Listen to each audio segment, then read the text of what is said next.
Oh, here's the reason why we're not making any profit. Glad you found it. Well, of course I found it. These things have to be collected, you know. You mean delinquent accounts? Yeah. I mean, it's one thing to run up a bar tab, but people have to pay eventually. I'll get on it right away. I hope so. Yep. Just a minute, Carruthers. Hey, Duke. Good to see you. What's new? You tell me. Where's Matthew's money? Oh, look, not to worry. He's going to get it. I gave you until tonight. Your time is almost up. Look, I'll tell you this. If you'd let me reopen my book, he'd get it a damn sight quicker. Oh, yeah. Who'd you plan on hooking in this time? Duke, there are a lot of big gamblers in this town. Just give me a little time, and Matthews would get his money. Who's got that kind of money to gamble with? Well, Quentin Quartermain. Oh, yeah. He's a high roller. And an unlucky one, too. I don't care what his habits are. No more gambling on my premises. You understand that? That's the way you want it. I do not trust our Mr. Carruthers. He's got us over a barrel. Yeah, that's what he thinks. Why don't you call in some of the dock workers and invite them here for a little party? A party? Yeah. Drinks on the house. To back you up in case there's any trouble. You expect trouble? Maybe. I have a funny feeling Carruthers may try to change his address. I want you to make sure that doesn't happen. If he tries to leave, we'll stop him. Well, call yourself the tollkeeper. Pays you $250,000, then you open the gate. I like that, boss. I'll take care of it. I'm glad you like it. Until he pays, he shall not pass. Okay. Dorothy Sanford. What, is she clue or suspect? At the moment, a set of footprints in some frozen mud. Okay. Let's go with the obvious, that somebody put her shoes on and went for a walk. Possibility. What else? That she made the prints before she died. No. After Dottie's death, the police went over the grounds with a fine-tooth comb. No prints were found until yesterday. And it was established that 2 days prior it rained and then the ground froze. So the prints were made after the rain. Oh, right, obviously. Let's move on to the bottle of poison medicine in Edward's drawer. Which had Alan's fingerprints on. True, but Edward's been acting kind of strange of late. He is strange. No, I mean, this secretive. I mean, there's something about this whole case that just doesn't rub right, you know? Yeah, I'd say so. What about Autumn? Greetings, fellows. Hello. And what did we find out at the airport? Not a bit, actually. Two reservations clerks saw a woman who strongly resembled Dorothy Sanford. They saw her? When? Day before yesterday, boarding a plane for New York. They're positive about the date? Emphatic. Hey, good. So then that work. means she's still alive. Day before yesterday, anyway. And if nothing's happened to her since then, she's still alive. Why would someone want to keep that a secret? Who's behind this conspiracy or whatever it is? And in general, what the hell's going on around here?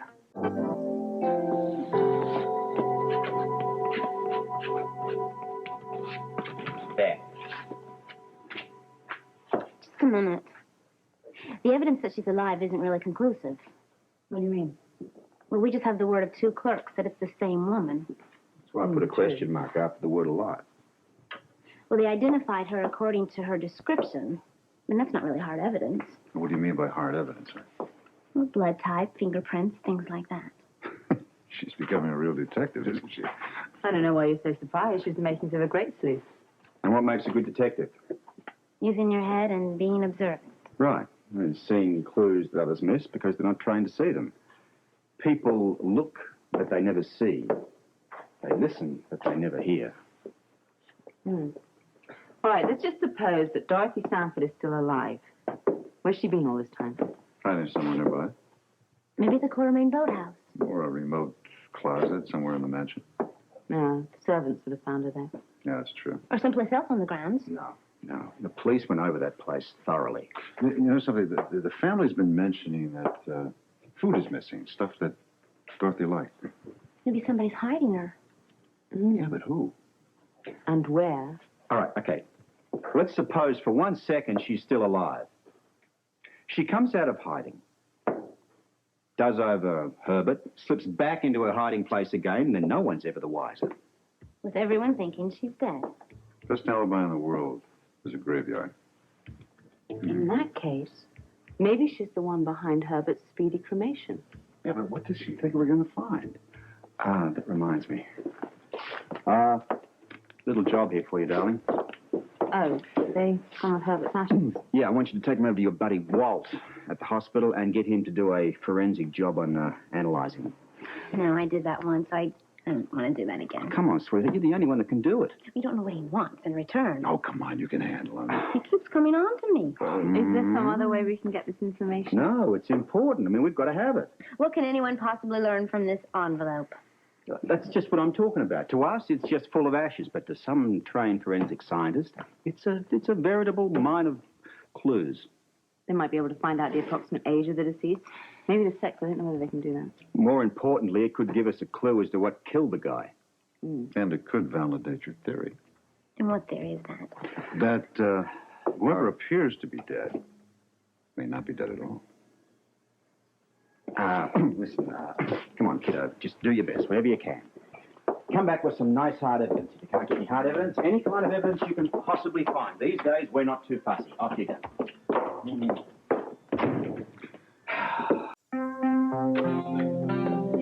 I must say, I wonder why you think it's necessary. I mean, we have been all over this before. We're just going to throw in notes, Doctor, make sure we got all the facts straight, that's all. I see.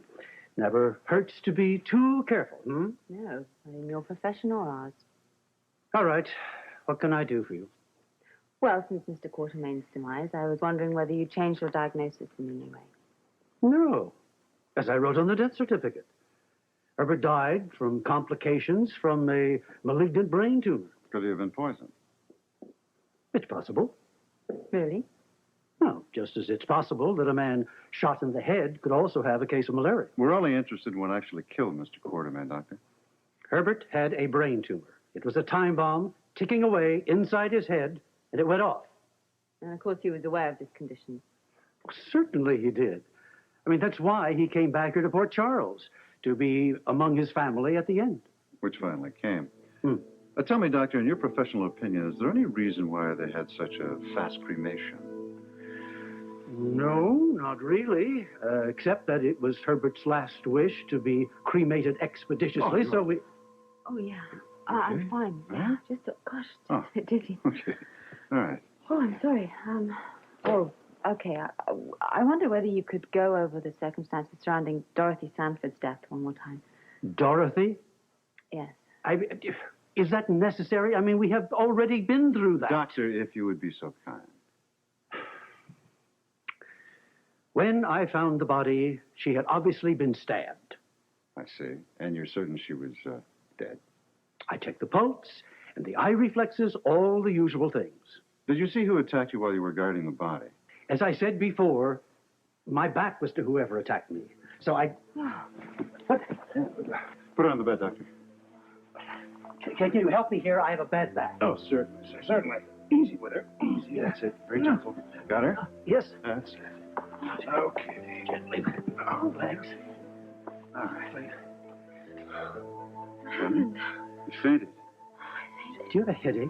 Yeah. Oh, I feel sick. She could be coming down with the flu. Let me get some aspirin. Oh, thank you, Doctor. Mrs. Lavery, may I congratulate you on a wonderful performance? You may congratulate me on anything you like. We got exactly what we wanted. You couldn't lift me. It's much too weak to have carted off Dorothy's body, that's for sure. Great. Wait a second. Here it comes. There you are. Oh, thank you, Doctor. Oh, I feel a bit better now. Thank you very much. Well, the doctor's probably right, Anne. I mean, there is a flu bug going on. Maybe I should take you home after all. Okay. Yeah, that probably would be best. Yes, I here we think go. so. Yes. Okay, thank you very much. I'm so sorry, Doctor. Yeah, That's quite all right. Thank you very much, Doctor. Yes, Thank of you. course. Bye-bye. Anna, are you sure you're not pregnant or something like that? No, it just bothers me, that's all. Maybe that was it. No, I don't think so. All right, let's get back to the case. Now, you say that Wallace couldn't pick up Dorothy's body. All right. That doesn't mean that he wasn't in on her phony death. If it was a phony death. Right. Okay. You know, while we were at the mansion, I was looking for places where Dorothy could have hidden. What'd you come up with? Nothing that the police haven't already covered, but, and there's something about Herbert's bedroom that bothers me. Like what? I don't know. It's the size of it. You know, it doesn't match any of the other dimensions in that addition to the mansion at all. Here's a good example of prime detection. Mm-hmm. Yeah, I think I have the number of a carpenter that worked on that job. I better talk to him. I'll see you later. All right. It's a good idea. Go back to the list. Yeah. Okay, Herbert's killers, potential killers. Edward, I'd say is a definite maybe. Alan's a definite maybe. Wallace, I'm suspicious. Nothing factual either. No. Dorothy Sanford, if she's still alive, I'd say is highly questionable. Quentin. Now, he's a bit of an odd duck, but that doesn't mean to say that he killed his father. Why not? And then Betsy. And she could have done it alone, or maybe with her hubby. We have nothing on her. We have nothing on her. Why do we have nothing on her? I don't know. I'm going to check that out. Listen, there's something I want to talk to you about. Hello, just hang on a second. What's up? Well, this is strictly confidential. I have information that your friend Quentin is up to his ears in gambling debts. How do you know that? Well, Angel rented my penthouse to this fellow Carruthers. He has turned out to be a bootmaker. What? Angel did that? Well, he was trying to help us. Carruthers convinced him he was an insurance. No, he should have known better than to do that. He's been around I'm long not- enough to know that. Look, I didn't tell you this to get you upset. But I am very upset. Hey. I'm upset about this. Hey, wait. This could be very useful. Hey, make a note of that. What, for Quentin? Yeah.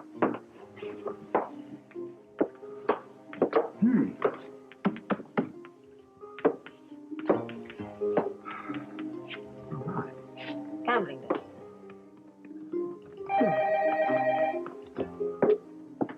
Devane Scorpio. Anna, Angel here. I need to speak to Duke. Yeah, right. Thank you. Angel. Hello? Duke, you gotta get over here right away. I mean, like now.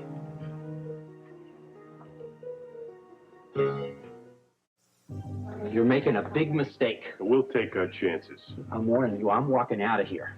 Not right now, you ain't. Angel, Yeah, come here. How long do I have to wait? relax. Relax, he's on his way. You tell your goons to back off or I'll tear them apart. What I wouldn't do that if I were you. do you mean wouldn't do it? I'm going to do it now. Ah, Duke. Having problems? Ah, finally, my friend, would you tell these guys that I got to go? No.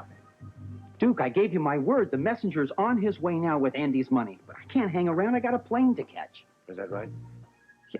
Look, I tell you what. I'll write you a note. You give it to the messenger, and he'll give you the money. How's that?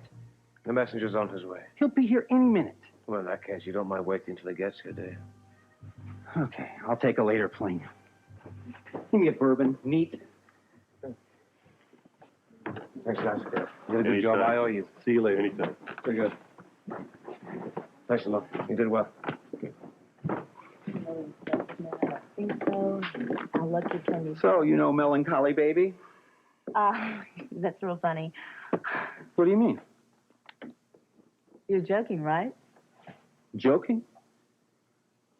Honey, it's all a joke.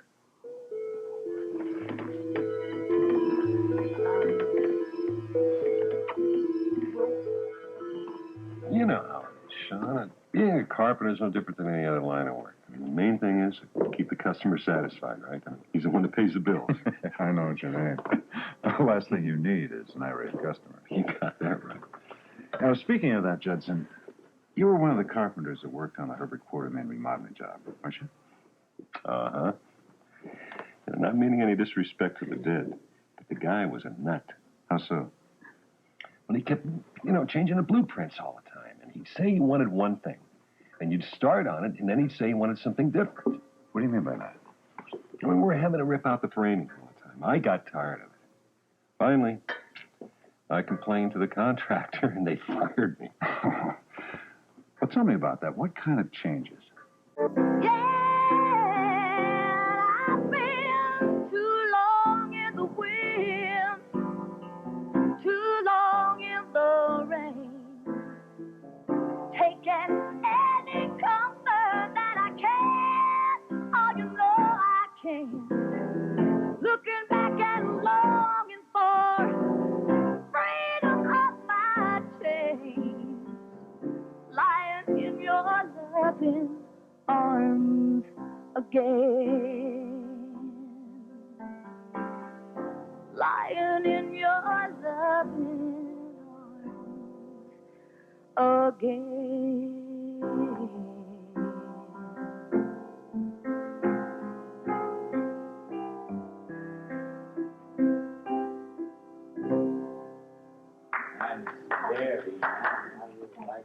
Thank you. I've really got to get ready and for the show right now. No. Not till I buy you a drink, pretty little songbird like you. That's real sweet of you. Thank you. Maybe another time. Okay. Okay.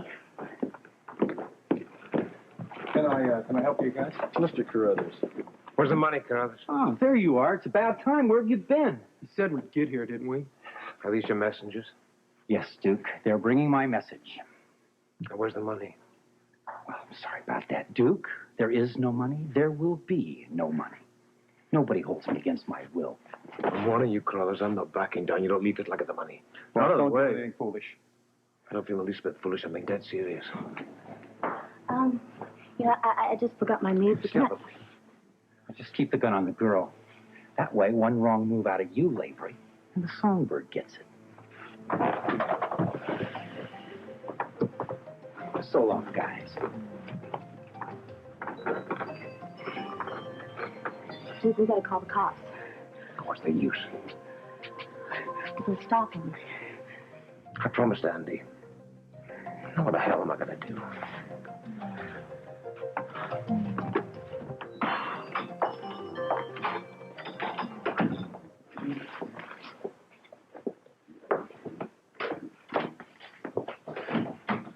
Hi. How where you been? I had a meeting with the carpenter who worked on the Quartermain edition. And he said that Herbert kept on changing the blueprints all the time. He was so mad, he complained to the contractor. The contractor turned around and fired him. So, Herbert kept changing the plans. Ah, they had pastovers on top of pastovers. Well, we'd love to see those blueprints, wouldn't we? I'll take care of that. Who got the final set? The Quartermains? No, the contractor, and I'll figure a way of getting them out. Hello. Hi. Oh, Walt run the test? He's full of tests. He ran some on the ashes, and he ran some on me to see if I'd be unfaithful to my husband. I'm not going back to the pathology lab. I'm sorry, sweetheart, really I am. Next time I'll come down there with you and sort him Well, I'll out. come down with her. Did you get the information? Yeah, I have it right here. The sex of the deceased couldn't be determined, It's too bad. and there was no evidence of poison or any other chemical. That was struck out. Not entirely. Wait. What else did we find? This is an X-ray of the bone fragment. Walt was able to determine the age of the deceased. Is it Herbert's age? Approximately 45. Oh, come on. If Herbert was 45 years old, I'm an Olympic long-distance runner, for This God. person's 45 years old. Bingo. Double bingo. Very good work, yes. Obviously, the cremated body isn't Herbert's. No. Right, then who is it? Who do you know that recently died around that age? Pritchard. Pritchard. All right, he's our boy. So where's his body been set? I remember. Home to his sister in St. Louis. Oh, very good. Indeed. Just the errand person. Oh, but you were one. Terrific, aren't Thank you very much. Well, if you don't mind, I'm going to go home and get ready for the Joneses' party tonight. Is that okay? Sure. Listen, once again, job well done under what must have been difficult conditions. Yes. Difficult circumstances, sorry. Yeah. See you later, huh? Okay. Bye-bye. Good stuff. Bye-bye. Have a nice time.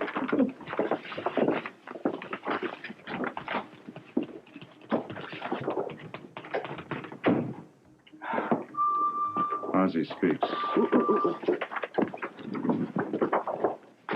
For your information, Betsy Quartermain, divorced twice, each time with large sums of money settlement, And declared bankruptcy 3 times. before each of her 3 marriages.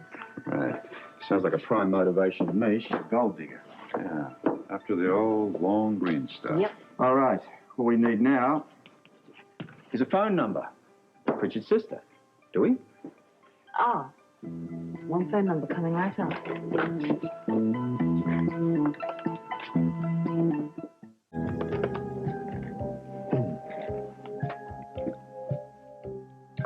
Yes, ma'am. Look, it's Robert Scorpio here from Scorpio Devane Investigations in Port Charles, New York. first off, I'd just like to say I'm sorry to bother you. Oh, it's no bother. And secondly, my condolences on the death of your brother. Oh, thanks very much. I'm just checking to be sure that Mr. Pritchard's remains were safely delivered to St. Louis and interred in the family plot. Well, what makes you think that? Well, that's what Mr. Quartermain indicated will be done. Oh, no, you're mistaken. I am? You see, Mr. Quartermain was very loyal.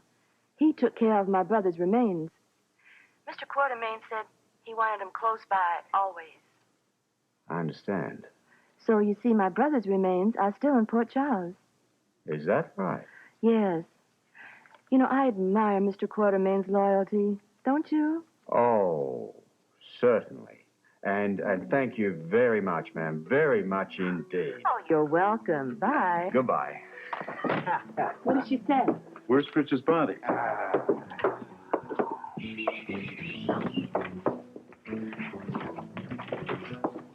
He's alive.